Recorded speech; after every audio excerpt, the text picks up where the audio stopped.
Nosso amado pastor Nix, vem cá, meu querido, aplauda o Senhor pela vida dele. E hoje nós vamos dar início aí, à nossa série de lamentações, que foi, vendo um sermão dele sendo pregado. E ver uma pessoa pregando sobre lamentações é muito difícil. Se você digitar no YouTube lá, você vai ver que é muito difícil encontrar sermão sendo pregado em lamentações. Isso é bom para nós, porque uma das coisas que a gente encontra em lamentações que a gente conhece é as misericórdias do Senhor são a causa de nós não sermos consumidos. E ela se renova cada manhã. A gente sempre lembra só desse texto, mas o porquê desse texto, o porquê do livro que chama Lamentações, então nós vamos aprender. Amém, meus irmãos? Então convido você a não faltar nenhuma quarta-feira aí, para juntos aprendermos mais e mais da palavra. Amém? Boa noite, irmãos. Graça e paz. É um privilégio estar aqui de novo. É um privilégio também poder compartilhar desse texto. Lamentações foi um livro muito importante para mim de 2020 para cá. Obrigado, minha irmã. Lamentações veio em um período muito difícil para todo o povo brasileiro. Foi o período da Covid-19. E enquanto na maioria das vezes nós buscamos de Deus palavras que nos consolam em tempos difíceis, Deus me confrontou e me consolou por meio do livro de Lamentações. Quero convidar você então a abrir a sua Bíblia neste livro, livro de Lamentações. Nós vamos expor do capítulo 1, do versículo 1 até o versículo de número 7. Dando início assim a essa série expositiva nesse livro tão importante, mas tão esquecido pelo povo brasileiro. Lamentações, capítulo de número 1, do versículo 1 ao versículo 7. Todos encontraram? Amém? Eu vou fazer a leitura e eu peço que você acompanhe atentamente, por favor.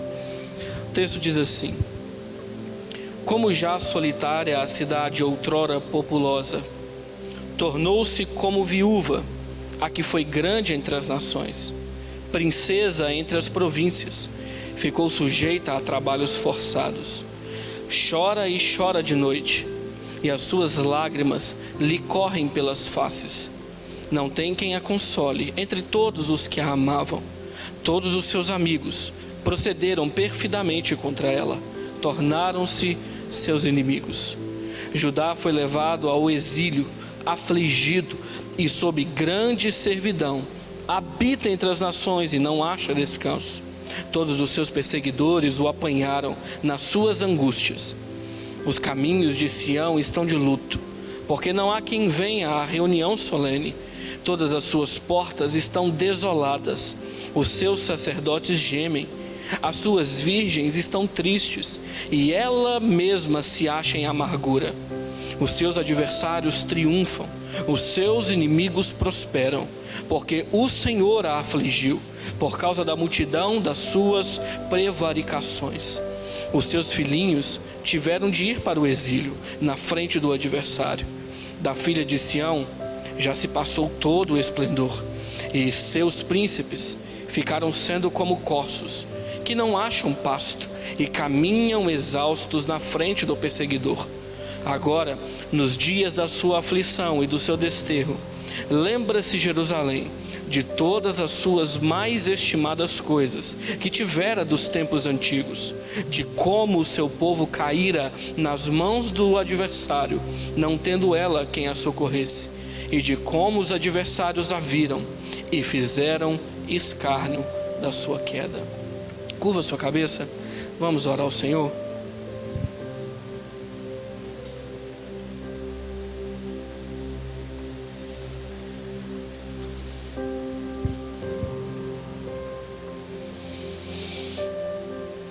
Deus Santo, nós nos achegamos à Tua presença nessa noite. E nós sabemos muito bem quem somos e muito bem quem Tu és. O Senhor é grande, poderoso, inigualável. Tu és santo, tão puro de olhos, que não pode contemplar o mal. Ó Deus, e nós somos tão pequenos, miseráveis, somos pó, não podemos permanecer diante de Ti. Por isso, Deus, nós suplicamos a Ti, tenha misericórdia de nós, derrama graça abundante entre nós, para que diante de Ti possamos ouvir Tua voz. Abra nossa mente, abra o nosso coração, traga os cativos à Tua palavra nessa noite, que possamos, Deus, sair daqui impactados com aquilo que o Senhor deixou registrado em Tua palavra. Não nos permita mais, Deus, vivermos acomodados no cristianismo que temos vivido, mas que por meio deste livro bendito, o livro de Lamentações, possamos viver, Deus, genuinamente para a glória do Senhor. Ajuda-nos, carecemos do Senhor. É a oração que fazemos em nome de Jesus. Amém. Para um povo que não aguenta ouvir nenhum tipo de confronto, nenhum tipo de não, nenhum tipo de crítica, nem acusação, pregar em livros como o livro de Lamentação não é algo tão bem visto assim. Não é mentira que pouco se prega, pouco se fala sobre esse livro tão maravilhoso que é o livro de Lamentações. Qualquer pesquisa que você faça, você vai encontrar sim pregações em Lamentações, mas no capítulo de número 3, a partir ali do versículo de número 21, onde é o grande grito de esperança do livro. E geralmente essas pregações se esquecem que toda essa esperança está carregada por uma grande angústia por parte do autor deste livro.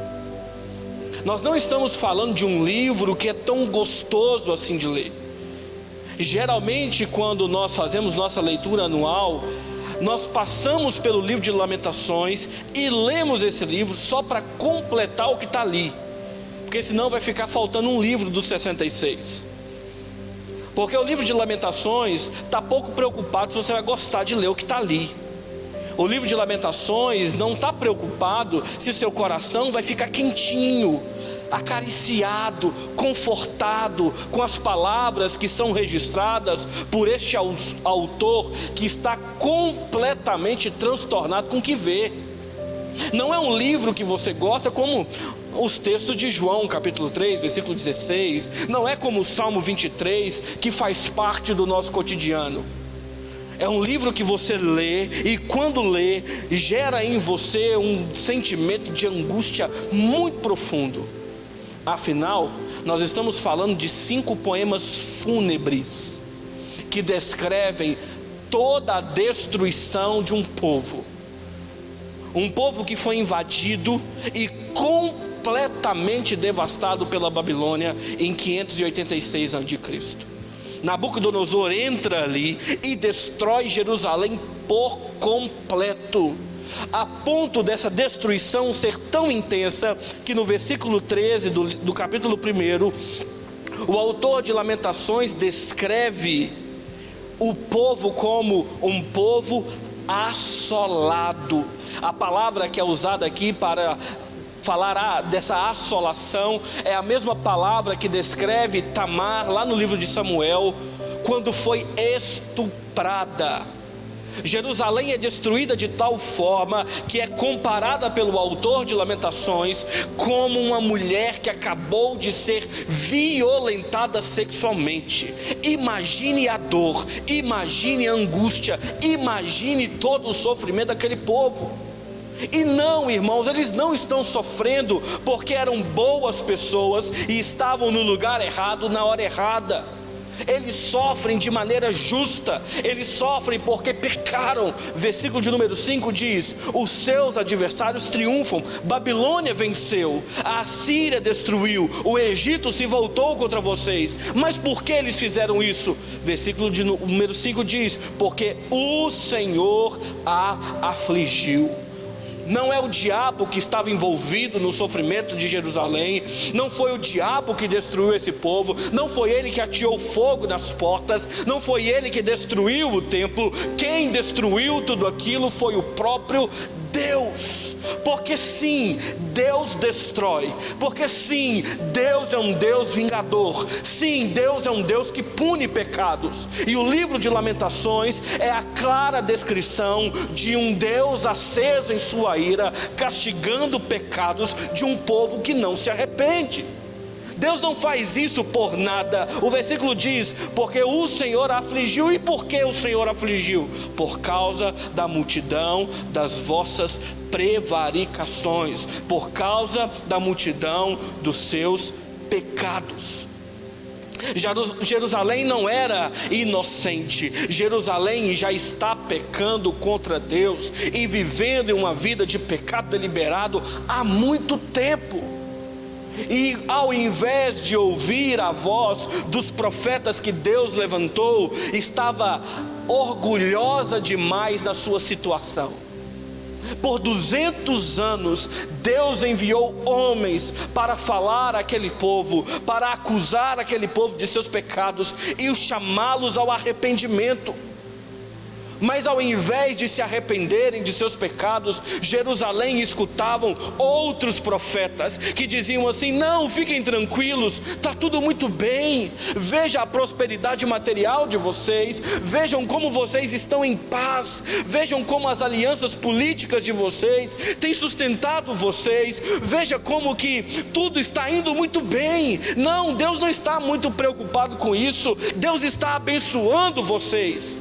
Mas na verdade, Deus estava aceso em sua ira e iria destruir o seu povo, porque Deus não estava preocupado com o bem-estar de Jerusalém. Deus não tinha compromisso nenhum com Jerusalém. Deus tem compromisso com o nome dele. Deus tem compromisso com a glória dele. E uma vez que o seu povo estava manchando o seu nome, manchando sua glória, Deus prefere destruir a sua cidade. Deus prefere destruir o centro da adoração daquele tempo, ao invés de ver o seu povo afundando o seu nome na lama.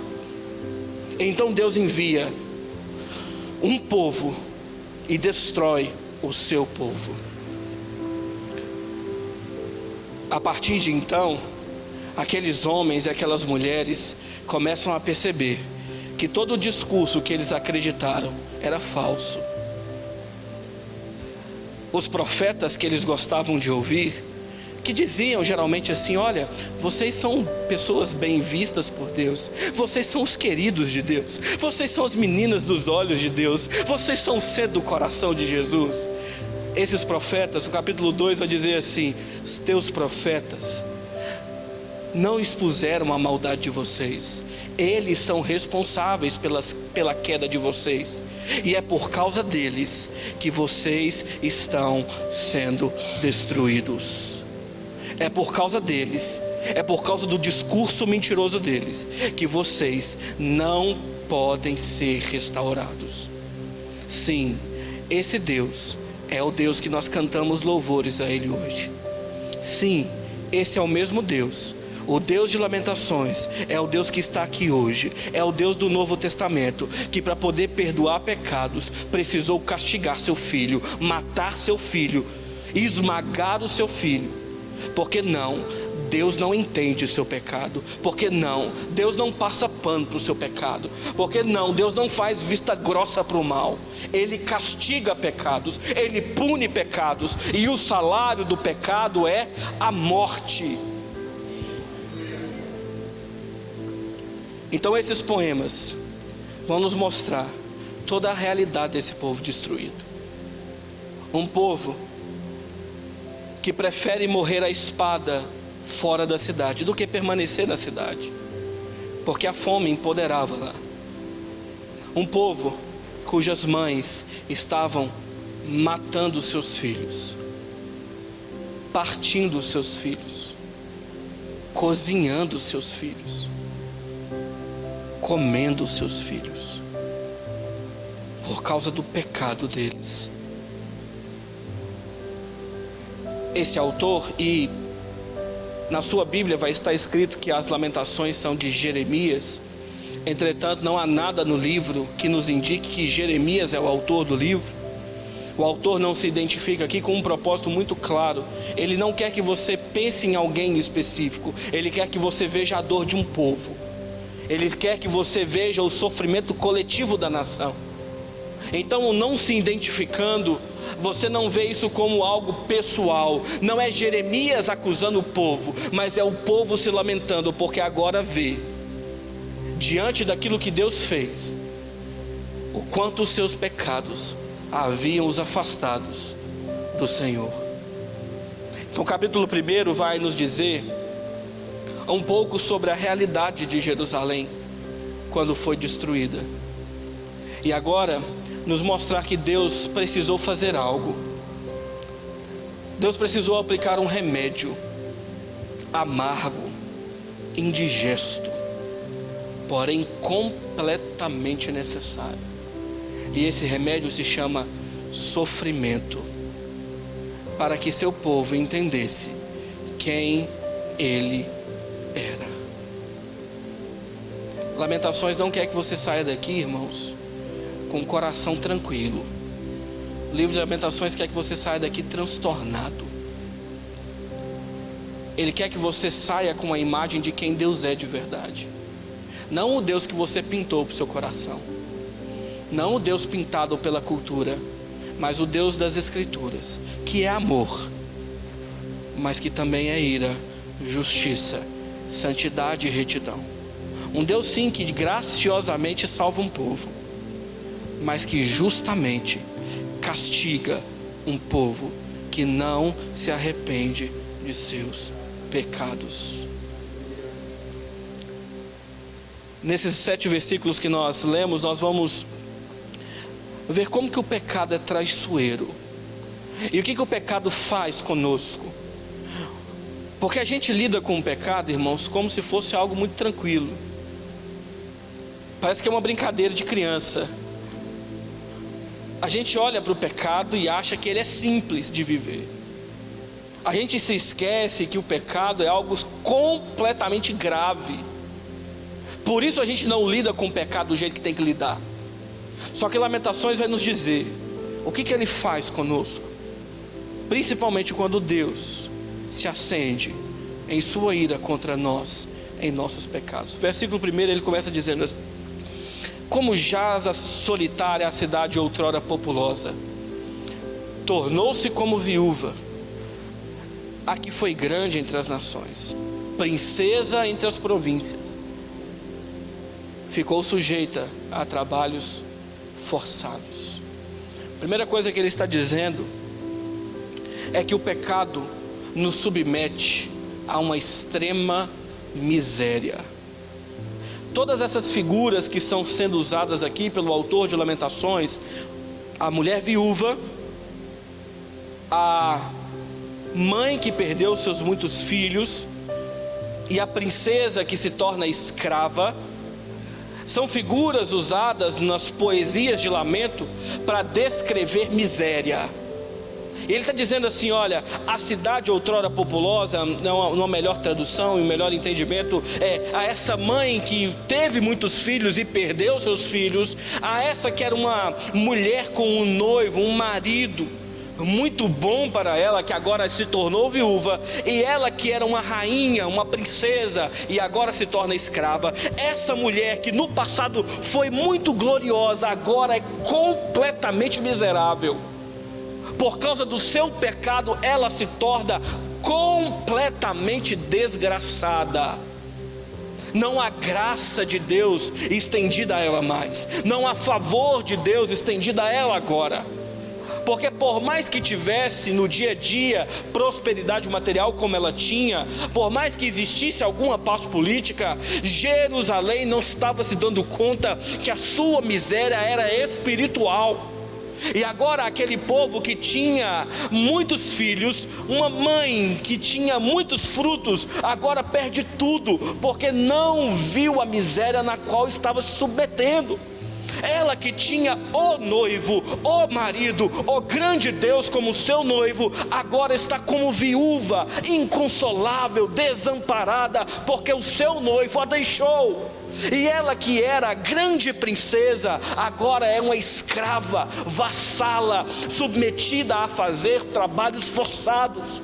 Ela que tinha tanta glória, perdeu tudo e agora está em completa miséria, porque não observou que Deus estava punindo o seu pecado. Que não, Deus não estava aceitando o culto fajuto dela. Que não, Deus não estava ouvindo as orações dela. Que não, Deus não estava aceitando os louvores daquele povo. Deus estava irado contra aquele povo.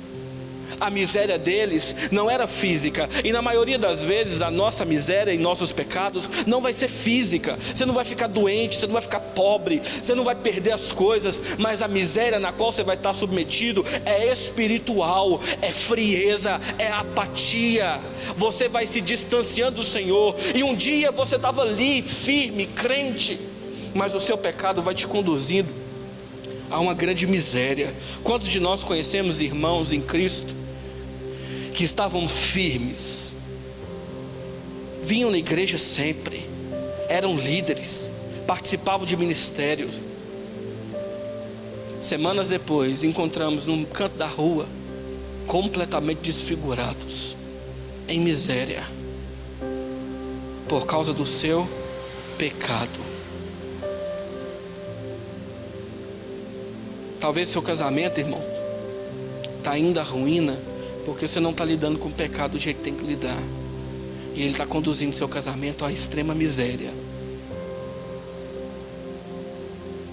Seu GC não cresce, talvez que é por causa do seu pecado, e você está indo em extrema miséria.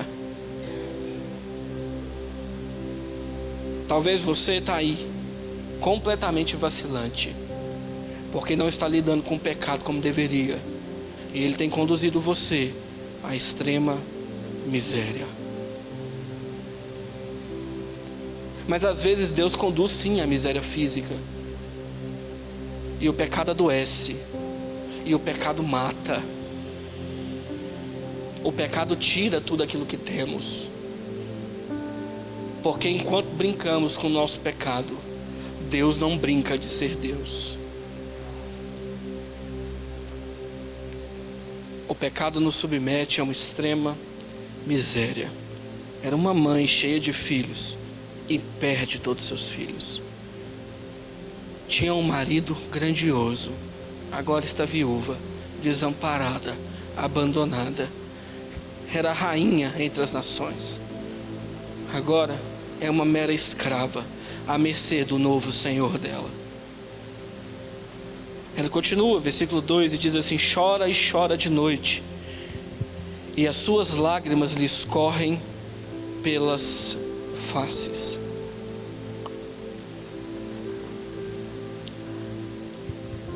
O sofrimento era tanto, a angústia era tanto, que ela não parava de chorar. E o choro aqui não é aquele choro que nós choramos quando nos ferimos, nos cortamos ou algo do tipo. Aqui é um choro compulsivo, desesperado, angustiado. É aquele choro de alguém que não sabe mais para onde correr.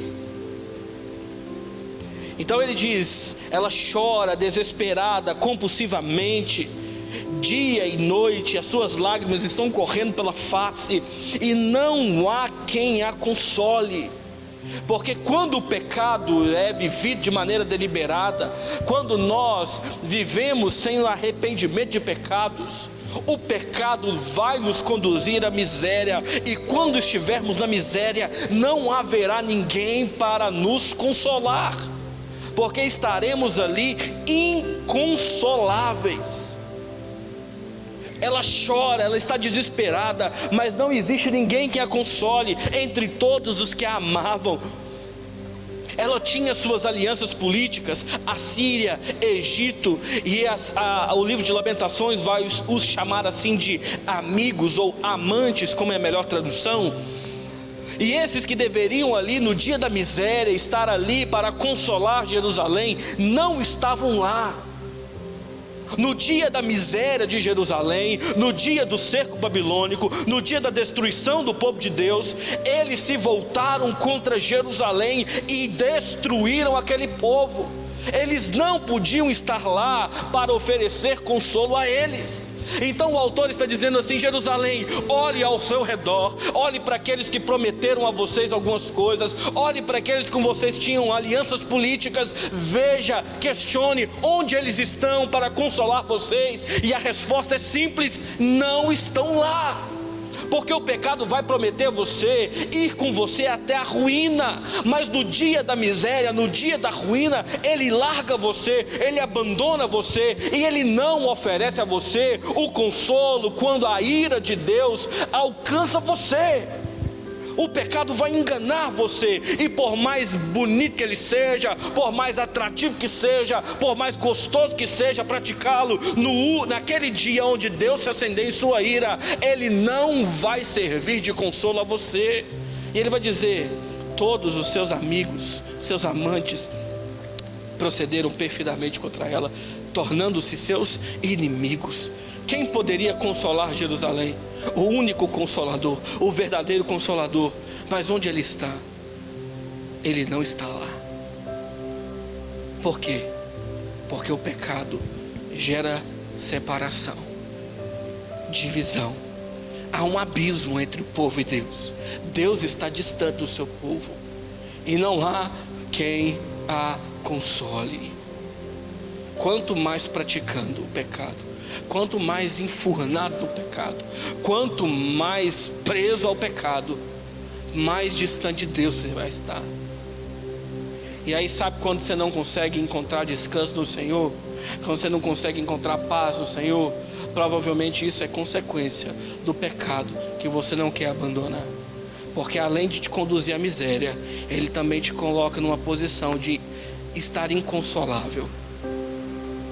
Ele não vai consolar você, porque ele não pode fazer isso. Ele não pode dar a você aquilo que ele nunca prometeu de fato dar. Ele sempre foi mentiroso, ele sempre te enganou.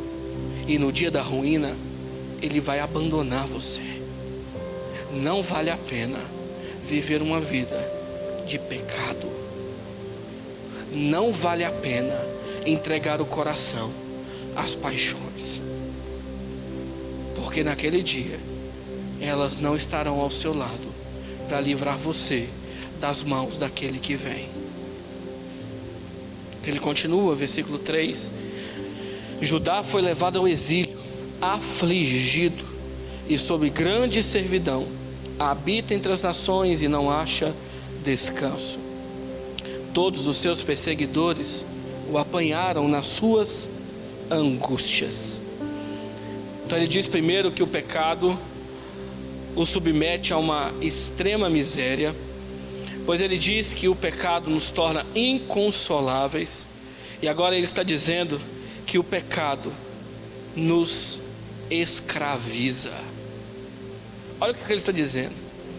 Judá foi levado ao exílio, e aqui o exílio pode ter dois significados. Pode estar falando tanto de Babilônia, onde o povo estaria ali submetido a trabalhos forçados, mas também pode estar se referindo à condição deles, no sentido de eles estarem desnudos, desprotegidos. Essa palavra aqui para exílio é a mesma palavra para estar desnudo, sem proteção, abandonado, largado.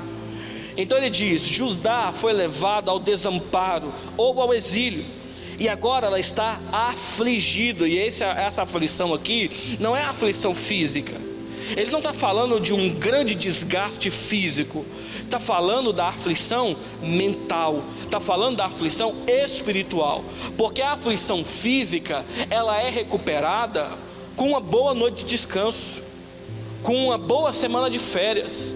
Mas a aflição mental não. A aflição espiritual não, porque a aflição espiritual demanda retorno, demanda arrependimento, e esse povo não estava arrependido. Esse povo ainda não estava convencido de que eles estavam em grande pecado. Então eles são levados ao cativeiro, eles são levados ao desamparo, com uma grande aflição espiritual. E agora, sobre grande servidão, eles estão habitando entre as nações. Eles não têm terra fixa, eles não têm lugar fixo para habitar, e não encontram descanso, porque todos os seus perseguidores, sabe quem são os perseguidores dele? Assíria, Egito, Babilônia. Os amantes, os que prometeram consolo, os que prometeram companhia, os que prometeram estar no lado até a morte, os que prometeram estar amparando até o fim, até o dia da ruína e da miséria. Agora, os perseguidores o apanharam nas suas angústias. Pecado te promete liberdade demais, irmão. Pecado diz para você que se você praticá-lo, você vai ser livre. Viva a liberdade. Viva a liberdade sentimental, relacional, e viva relacionamentos abertos. Um relacionamento monogâmico, um homem, uma mulher, isso é coisa do passado. Viva a liberdade. Entrem em acordo, saiam com quantas mulheres vocês quiserem, com quantos homens vocês quiserem. Sejam livres. Consuma pornografia, está tudo certo. Sim, beba e encha a cara até cair, não tem nada a ver. Viva a liberdade dos prazeres. Se entrega aos prazeres. Do que importa? Deus quer que você seja feliz, seja livre. Só que no momento em que você começa a se envolver demais com Ele, quando você se entrega ao pecado, quando você se entrega à paixão, a liberdade que foi prometida se vai. E você não encontra liberdade, você encontra escravidão. E aí você não consegue mais abandonar o site pornográfico, você não consegue mais abandonar a droga, você não consegue abandonar mais a bebida, você não consegue abandonar suas amantes, seus amantes, você não consegue abandonar o roubo, a mentira, o engano, a fofoca, a lascívia, a maledicência. Você não consegue abandonar seu pecado. Por quê? Porque você está escravizado.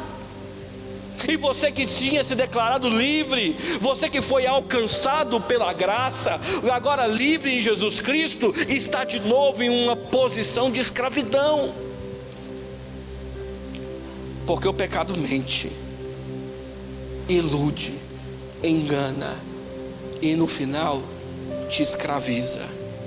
E nós nos tornamos como animais, enjaulados, acorrentados, que só fazem a vontade daquele que o acorrentou. Pode parecer bom,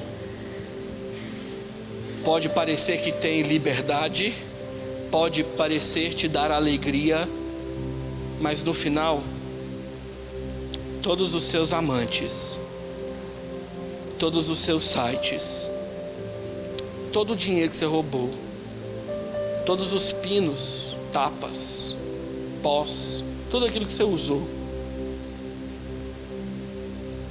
todo o engano, todas as mentiras, tudo aquilo que você se entregou, o texto diz, vai apanhar você em suas angústias. Você vai deitar a cabeça para dormir e você não vai encontrar paz.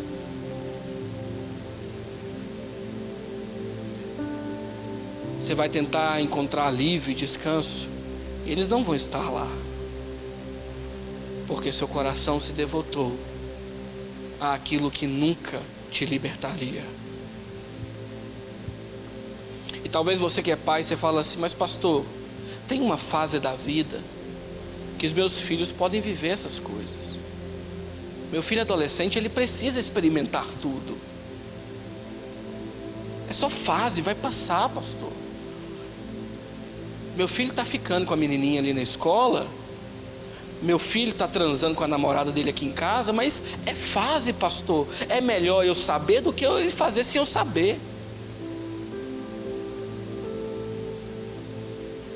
No dia que sua filha, seu filho estiverem aí envolvidos em grandes escândalos de prostituição,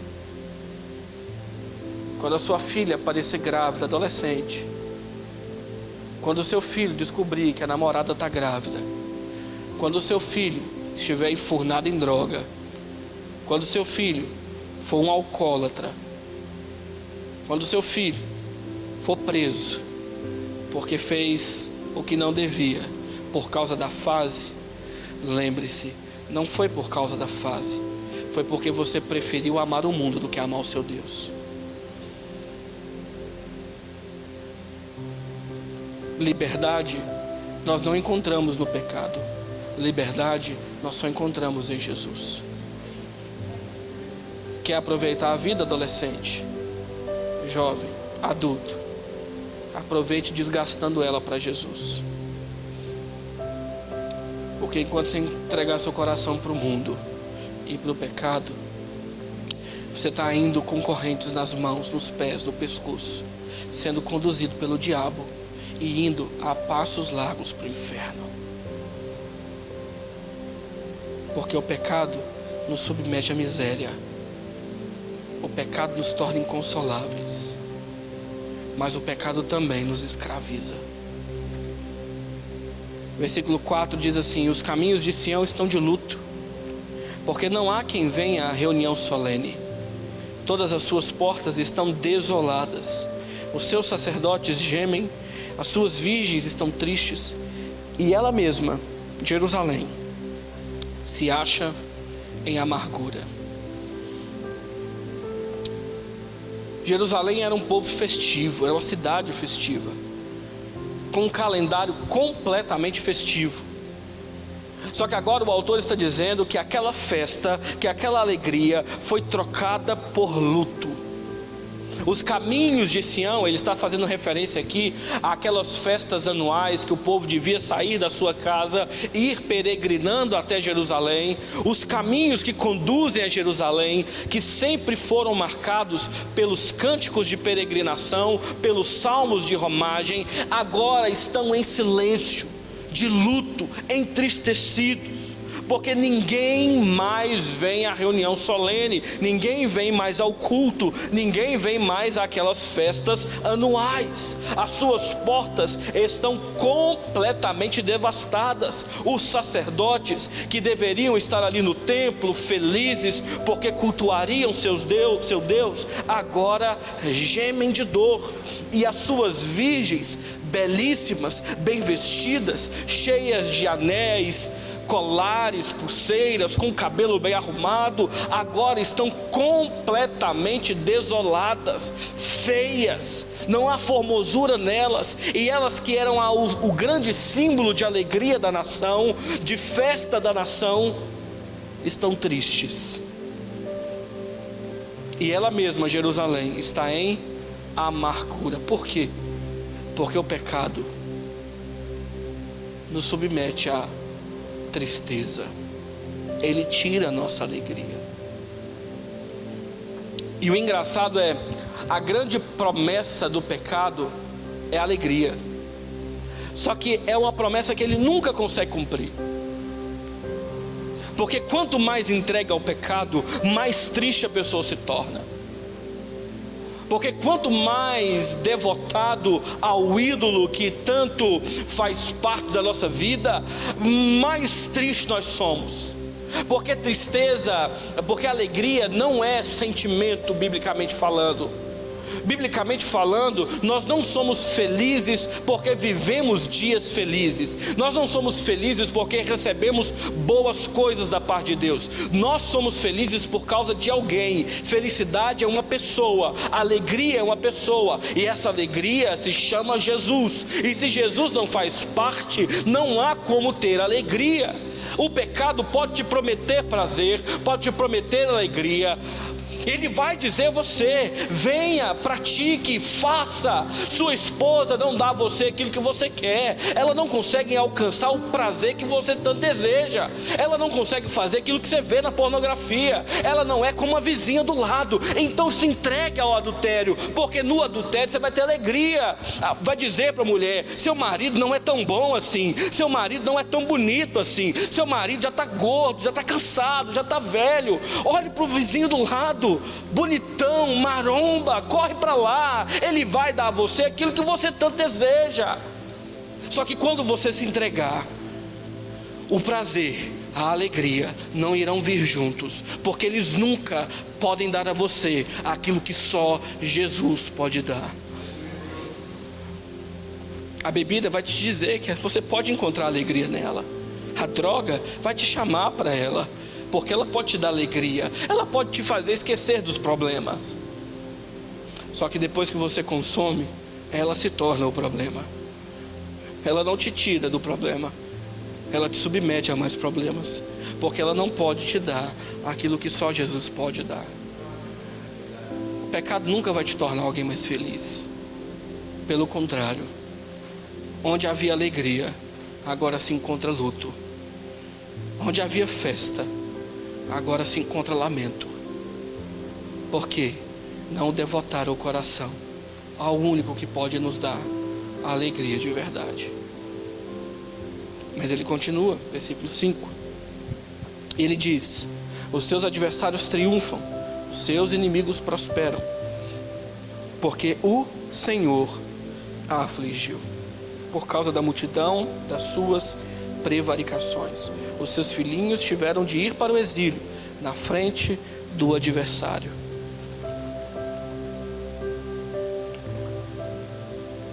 O pecado nos submete a uma extrema miséria, o pecado nos torna inconsoláveis, o pecado nos escraviza, o pecado remove nossa alegria. E quinto, ele está dizendo que o pecado traz consigo a ira de Deus. Irmãos, o maior engano da nossa geração é esquecer que Deus continua sendo Deus irado do Antigo Testamento. Geralmente você escuta assim: pastor, o Deus que mata é o Deus do Antigo Testamento. O Deus que fulminava é o Deus do Antigo Testamento. Aquele que fazia sair fogo da presença dele e matava quem estava em pecado é o Deus do Antigo Testamento. Foi ele quem mandou matar crianças, foi ele que mandou matar povos. Mas a Escritura nos diz no Novo Testamento que ele é o mesmo Deus que matou pessoas que não entregaram o dízimo como deveriam, que colocaram no coração o propósito de dizimar, mas tentaram enganar o Senhor. Foi o mesmo Deus que diz, na pessoa de seu Filho, Jesus Cristo, que nós não deveríamos temer o estado que mata, o estado que persegue, mas deveríamos temer a Ele que mata o corpo e lança corpo e alma no inferno. É o mesmo Deus que diz em Apocalipse capítulo de número 19, que Ele é aquele que vem montado em um cavalo branco, suas vestes brancas estão tingidas de sangue, o sangue dos seus inimigos. Ele tem uma espada afiada em sua boca e Ele promove uma chacina contra os seus inimigos. Ele é aquele que vai pisar em seus inimigos, ele que vai lançar no lago de fogo e enxofre os seus inimigos. É o mesmo Deus. E quando nós nos esquecemos que nós estamos falando do mesmo Deus, nós pecamos com a consciência tranquila. Nós achamos que está tudo certo viver de qualquer jeito. Nós achamos que está tudo bem eu praticar o meu pecado e vir para a igreja, porque Deus é obrigado a aceitar o meu culto. Deus é obrigado a aceitar a minha canção, mesmo que na minha casa eu viva uma vida de imoralidade. Deus é obrigado a aceitar as minhas ofertas, mesmo que lá na minha empresa eu esteja desviando dinheiro, roubando dinheiro, fazendo tudo que é errado. Deus é obrigado. E pastor, Deus não vai me punir, afinal, uma vez salvo, salvo para sempre. Só que o grande problema disso tudo é quando nós achamos que Deus não vai punir pecados. O texto diz assim: o Senhor afligiu seu povo porque ele pecou. Irmão, Deus pune pecados e Ele não vai deixar de punir porque você não acredita. O mesmo Deus que matou aqui é o Deus que mata ainda hoje. O mesmo Deus que castigou aqui é o Deus que vai castigar hoje. Pecado não traz paz, o pecado traz guerra, porque a amizade com o mundo se configura em inimizade contra Deus. Não, você não vai alcançar paz com Deus por meio do pecado. você vai se colocar em uma posição absurda de guerra contra ele. E há consolo no texto de Romanos, capítulo 8, versículo 31, que diz assim: se Deus é por nós, quem será contra nós? Imagine quando esse Deus for aquele que vem contra nós. Quem poderá nos auxiliar? Quem poderá nos defender? A resposta é muito simples: ninguém. Não é a ira do diabo que vai vir. Não são os sofrimentos da parte do diabo que vem com o pecado. É a ira de Deus que vem para punir pecado. E se você não for ao Senhor arrependido, confessando seus pecados e vivendo diante dele uma vida de retidão, você terá um encontro com a ira de Deus. Ele continua, versículos 6 e 7, ele diz assim: da filha de Sião já se passou todo o esplendor. Os seus príncipes ficaram sendo como corços, que não acham pasto, e caminham exaustos na frente do perseguidor. Olha como há aqui um contraste com um texto que nós gostamos muito. Salmo 23 diz que o Senhor é o nosso pastor, nada nos faltará. Ele nos conduz a pastos verdejantes, guia-nos pelas águas de descanso. Ele refrigera a nossa alma, nos conduz pela vereda da justiça. Agora o texto está dizendo o seguinte: que os príncipes do povo, que o povo como um geral, estão como corços, sem pasto, sem rumo, sem direção, porque Yahvé não é mais seu pastor. Deus não abençoa o pecado. Deus não sustenta o pecado. Deus pune o pecado. E esse Deus que, quando é o nosso pastor, nos conduz em um caminho de plena satisfação. Quando nós vivemos uma vida de pecado, não encontramos a satisfação que Ele pode nos dar. Vamos andar por aí sem achar satisfação, exaustos, porque estamos sendo perseguidos. Por quem? Por aqueles que disseram que estariam ao nosso lado, nos dando consolo e prazer até o fim. Pelo nosso próprio pecado, pelos ídolos que nós colocamos em nosso coração. Agora, nos dias da sua aflição e do seu desterro, lembra-se Jerusalém de todas as suas mais estimadas coisas que tivera dos tempos antigos, e de como o seu povo caíra nas mãos do adversário, não tendo ela quem a socorresse, e de como os adversários a viram e fizeram escárnio da sua queda. Então ele disse que o pecado nos submete a uma extrema miséria, que o pecado nos torna inconsoláveis, que o pecado nos escraviza, que o pecado retira a nossa alegria, que o pecado traz consigo a ira de Deus. Mas ele diz também que o pecado retira de nós a nossa glória. E glória aqui, irmãos, não era o fato de que esse povo vivia e tinha prosperidade da parte de Deus. A glória desse povo não era habitar numa cidade, numa terra onde manava leite e mel. A glória deles não estava no templo luxuoso que eles tinham. A glória deles não estava no palácio, nem no rei. A glória deles estava em ser o povo, a nação cujo Deus é o Senhor.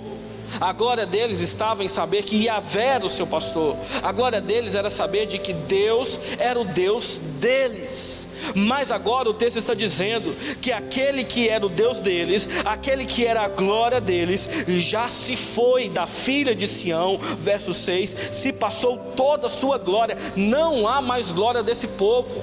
Eles não são mais aquele povo que Deus era seu rei, porque abandonaram esse Deus, trocaram esse Deus, trocaram o seu rei e colocaram deuses terrenos, pessoas que prometeram alguma coisa, que deram a eles alguma segurança, e não mais o Senhor.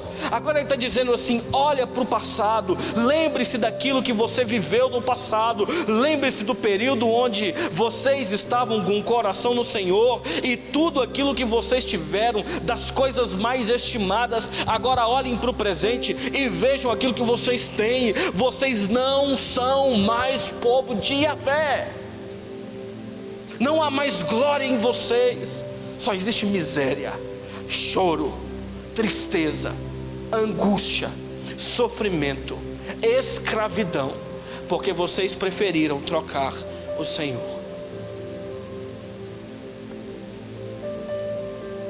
Hoje o povo cujo Deus é o Senhor, a nação cujo Deus é o Senhor, não é mais uma pátria específica, não é mais o Brasil, nem os Estados Unidos, nem nenhum povo específico. A nação cujo Deus é o Senhor é a igreja, é o povo de Deus. E nós, como povo de Deus, temos esta glória. A única coisa em que podemos nos gloriar é do fato de que Yahvé um dia nos escolheu. Mas quando vivemos em uma vida de pecado deliberado, nós estamos pisando nisso. Nós estamos mostrando que isso não faz sentido nenhum para nós. E aos poucos vamos perdendo essa marca. Aos poucos vamos perdendo essa característica. E quando vemos, estamos completamente abandonados. Porque o nosso Deus não é Yahvé. O nosso Deus é o nosso ventre. Mas sabe, irmãos, o que mais me choca no livro de Lamentações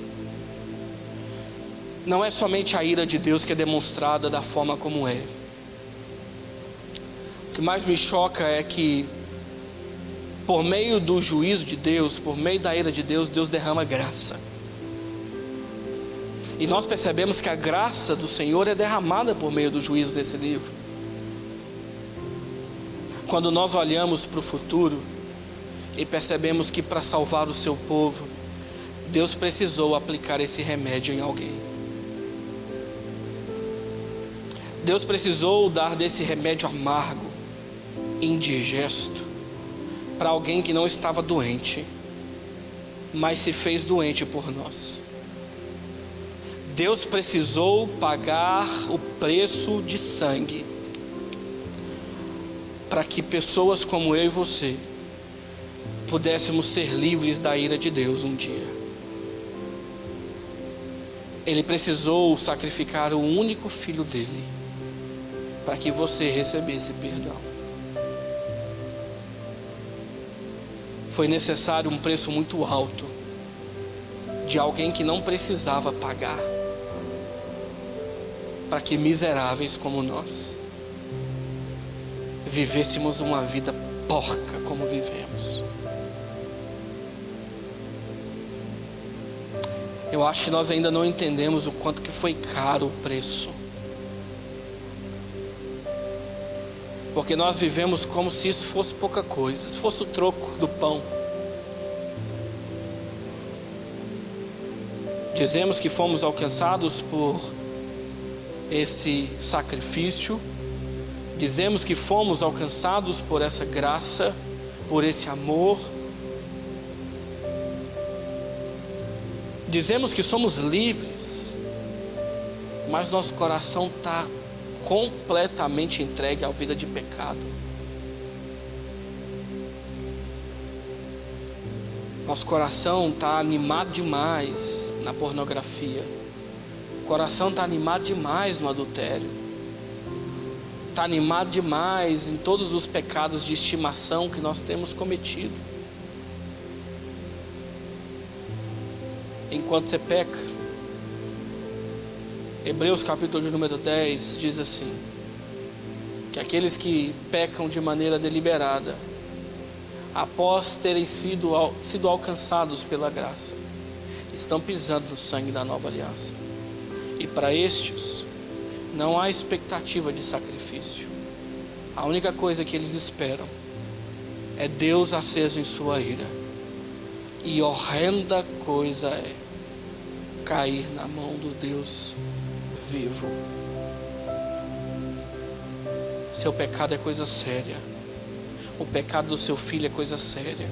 O pecado da sua esposa, marido, é coisa séria. O pecado do seu marido, esposa, é coisa séria. Nós não podemos olhar para o pecado como se fosse algo muito simples. Porque Deus não vai ficar preocupado com quão bem que você vai ficar, não, irmão. Deus está pouco preocupado com o seu bem-estar. Entenda isso. Deus nunca prometeu para você prosperidade material. Deus nunca prometeu para você uma conta gorda. Deus nunca prometeu para você casa própria. Deus nunca prometeu para você nada nessa vida. Ele prometeu a você o básico. Ele prometeu que Ele seria fiel do básico. O pão nosso de cada dia. Não é o pudim nosso, não é a lasanha nossa. O pão nosso, o básico, Ele prometeu. O que Deus está preocupado não é com o seu bem-estar terreno, mas sim com a fidelidade da sua fé. E se Ele precisar submeter você ao sofrimento, Ele vai submeter. Se Ele precisar usar da dor para transformar o seu coração, para levar você ao arrependimento, Ele vai fazer.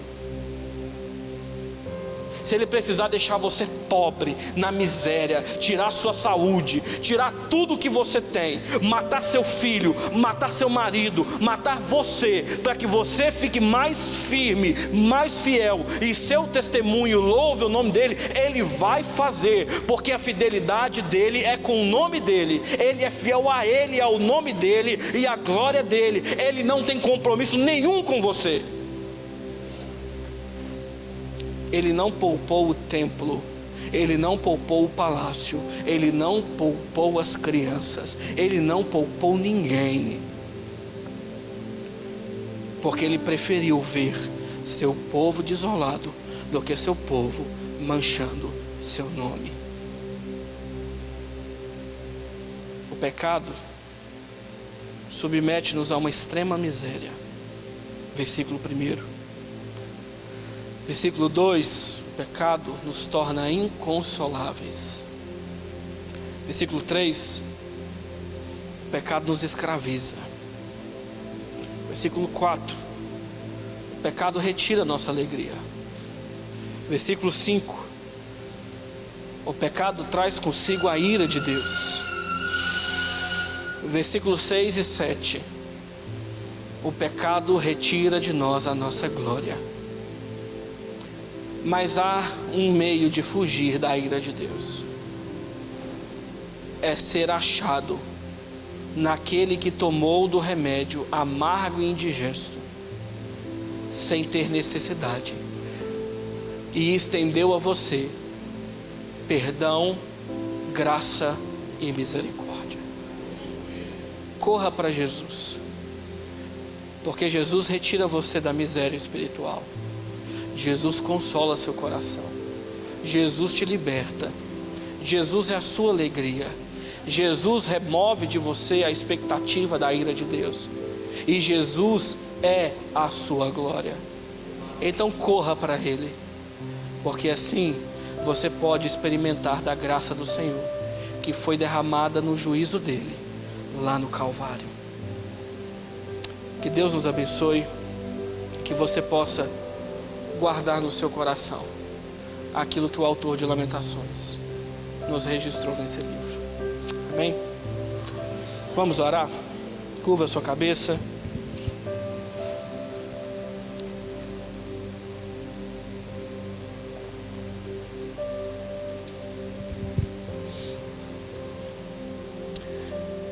Senhor, nós louvamos o Teu nome,